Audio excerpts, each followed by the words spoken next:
देखिए कैसे बदतमीजी किया जा रहा है एक आदमी के साथ। ये देखिए आप।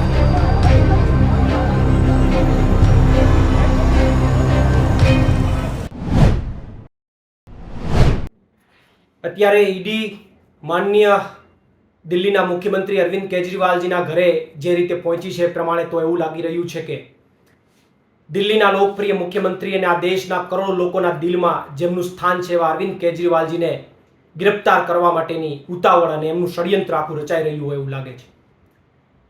આ સમગ્ર ઘટના જોતા એવું લાગી રહ્યું છે કે વડાપ્રધાન નરેન્દ્ર મોદી અરવિંદ કેજરીવાલથી ડરી રહ્યા છે અને એટલા માટે એમના મંત્રીઓને જેલ હવાલે કર્યા બાદ માનનીય અરવિંદ કેજરીવાલજીને પણ ખોટા કેસમાં ફસાવી અને એમને જેલમાં મોકલવા માંગે છે। પરંતુ એક આમ આદમી પાર્ટીના કાર્યકર્તા તરીકે કહેવા માંગુ છું કે કદાચ તમે અરવિંદ કેજરીવાલજીને ગિરફ્તાર કરી શકશો, એમની વિચારધારાને નહીં। અરવિંદ કેજરીવાલજી એક વિચારધારા છે જે દરેક લોકો સુધી, હજારો અને કરોડો લોકો સુધી જોડાયેલી છે।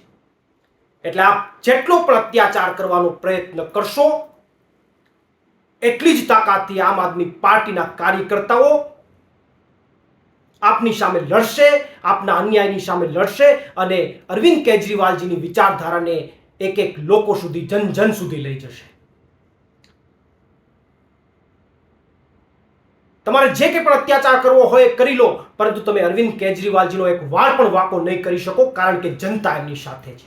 અને એટલા માટે કહેવા માંગુ કે जुल्मी जब जब जुल्म करेगा सत्ता के हथियारों से, चप्पा चप्पा गूंज उठेगा इंकलाब के नारों से। आभार। प्रवीण राम, फ्रंटल प्रदेश अध्यक्ष, गुजरात, आम आदमी पार्टी। હાલમાં દિલ્હીના મુખ્યમંત્રી અને આમ આદમી પાર્ટીના સંયોજક અરવિંદ કેજરીવાલજીની ઈડી દ્વારા એમના નિવાસસ્થાનેથી ધરપકડ કરવામાં આવી છે। ત્યારે હું એટલું જ કહીશ કે જે રીતે દેશમાં વિપક્ષને ખતમ કરવા માટે ભાજપ ઈડી, સીબીઆઈ અને પોલીસ તંત્રનો જે ઉપયોગ કરી રહી છે એનાથી લોકશાહી ખતરામાં છે। અને આજે પૂરા દેશમાં જો ભાજપ કોઈનાથી ડરતી હોય તો અરવિંદ કેજરીવાલજી અને આમ આદમી પાર્ટીથી ડરે છે। ત્યારે ભાજપને ડર છે કે આવનારી લોકસભાની ચૂંટણીમાં અરવિંદ કેજરીવાલજીના પ્રચાર કરવા અટકાવવા માટે આ એમની ધરપકડ કરવામાં આવી છે। ત્યારે ચૂંટણી જાહેર થયા બાદ જ કેમ એમની ધરપકડ કરવામાં આવી એ પણ ખૂબ મોટો સવાલ છે। ત્યારે આવનાર દિવસોમાં જે લોકસભાની ચૂંટણી છે, અમે પણ પોતે ઉમેદવાર છે।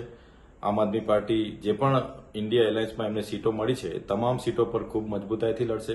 અને અમે એમને કહેવા માંગીએ છીએ, તમે અરવિંદ કેજરીવાલની જે તમે ધરપકડ કરી શકશો, પણ એમના વિચારોને ક્યારે તમે બંધ નથી કરવાના અને અમે પૂરી તાકાત અને પૂરા જોશથી લોકસભાની ચૂંટણી લડીશું અને જીતીશું। आज जैसे कि हम पहले से कह रहे थे कि भारतीय जनता पार्टी अरविंद केजरीवाल जी को गिरफ्तार करना चाहती है, उनको जेल में डालना चाहती है। और आज फाइनली ईडी ने इतने समय के बाद अरविंद जी को गिरफ्तार किया है, क्योंकि भारतीय जनता पार्टी, भाजपा जो है वो अरविंद केजरीवाल से डरती है, आम आदमी पार्टी से डरती है। आज लोकसभा चुनाव जब सर पे है, पूरे विपक्ष को खत्म करने के अलावा भाजपा के पास कोई ऑप्शन नहीं बचा है। ना तो उन्होंने इतने सालों में कोई काम किया है कि जिस काम के आधार पे वो वोट मांग सके, और सारे विपक्ष को खत्म करने की एक पूरी साजिश उन लोगों ने रची है। ईडी जो है वो एक एक्सटोर्शन एजेंसी बन के रह गई है। ईडी के सारे जो भी मामले हैं वो सारे फर्जी है। अरविंद केजरीवाल जी को गिरफ्तार करने के लिए वो कई दिनों से समन्स दे रहे थे। हम पहले से बता रहे थे कि ईडी की मंशा साफ नहीं है, वो क्वेश्चन नहीं करना चाहती, वो अरविंद केजरीवाल जी को सवाल नहीं करना चाहती।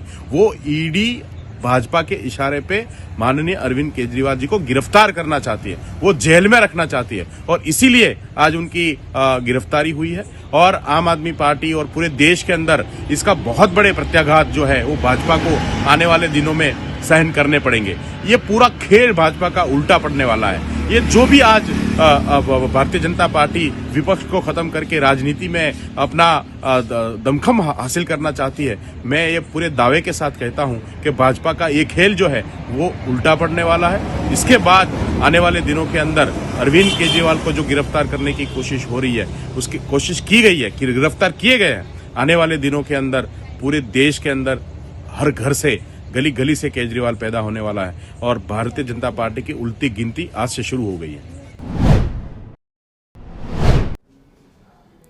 આખરે ભાજપે ઘણા સમયથી ભાજપના નેતાઓ છે એક જ વાત કહેતા હતા, અરવિંદજી ગિરફ્તાર થશે, અરવિંદજી ગિરફ્તાર થશે, અરવિંદજી ગિરફ્તાર, કારણ કે ઈડીએ એમને કહી દીધું છે, ઈડી છે ભાજપના ઇશારે ચાલે છે। માનનીય અરવિંદ કેજરીવાલજીએ આખા દિલ્હીમાં એવું કામ કર્યું કે આખા ભારતમાં આમ આદમી પાર્ટી ઊભી થઈ એમના કામના કારણે, અને હિન્દુસ્તાનના એક એવા નેતા કે જેમણે કામના નામે મત માંગ્યા છે અને ખૂબ સારું કામ કર્યું છે, ત્યારે એક ફરજી લીકર પોલિસીના બહાને ભાજપ અને નરેન્દ્ર મોદીજી જે અરવિંદ કેજરીવાલજીથી ડરતા હતા એમણે આખરે ઈડીથી ધરપકડ કરાવડાવી છે। અરવિંદ કેજરીવાલજીની ધરપકડ તમે કરી શકશો, પરંતુ એમના વિચારોને તમે ક્યારેય કેદ નહીં કરી શકો। અરવિંદ કેજરીવાલજી અને આમ આદમી પાર્ટીના એક એક કાર્યકર્તા ઓર મજબૂતાઈથી લડીશું, કોઈ જેલથી ડરવાવાળા નથી, અને ઉલટાનો આખા દેશમાં માનનીય અરવિંદ કેજરીવાલજીને લઈને સિમ્પથી જાગશે, કારણ કે ભાજપે બહુ મોટી ભૂલ કરી છે। આ એ નેતા નથી કે જેમણે કોઈ ભ્રષ્ટાચારો કરીને તમારી એમણે સંપત્તિઓ બનાવડાવી હોય, એમણે ભ્રષ્ટાચાર કરવો તો ઇન્કમ ટેક્સ કમિશનર હતા। અરવિંદ કેજરીવાલજીને લઈને આખા દેશમાં સિમ્પતિનો માહોલ જાગશે। આમ આદમી પાર્ટી તો મજબૂત થશે જ, પણ ભાજપ પ્રત્યે પણ રોષ જાગશે, અને એટલું ચોક્કસ છે કે એક એક આમ આદમી પાર્ટીનો કાર્યકર્તા વધુ જોશથી વધુ જોશથી અરવિંદજીની સાથે ઊભો રહી અને આ આગામી ચૂંટણીઓ લડશે। જય હિન્દ, જય ભારત। ईडी को एक हथियार के रूप में इस्तेमाल कर विरोधियों को चुनाव हराने के लिए चुनाव के समय में उसका बेजा इस्तेमाल किया जा रहा है। शराब घोटाला हो, हेमंत सोरेन साहब वाला जमीन का केस हो, इन सारे केसेस में ईडी अब तक चार्जशीट क्यों नहीं दाखिल कर पाई, और वो लगातार जांचें किस बात की कर रही है, सर्चेस किस बात की कर रही है। 2020-21 से लगातार शराब नीति घोटाले में अरविंद केजरीवाल बहानेबाजी कर रहे थे, और जिस तरह की राजनीतिक नौटंकी वो कर रहे थे, आज उसका पटाक्षेप हो गया। झूठ और लूट की सरकार जिसका पाप का घड़ा भर चुका था, आज अंततः सत्य की जीत हुई। और मेरा ये मानना है कि पूरे युवा वर्ग को शराब के नशे में धकेलने की जो साजिश अरविंद केजरीवाल और उनकी सरकार ने रची थी, उसका परिणाम ये होना ही था। सत्य की जीत होनी थी और अरविंद केजरीवाल को उनके पापों की सजा मिलनी ही थी।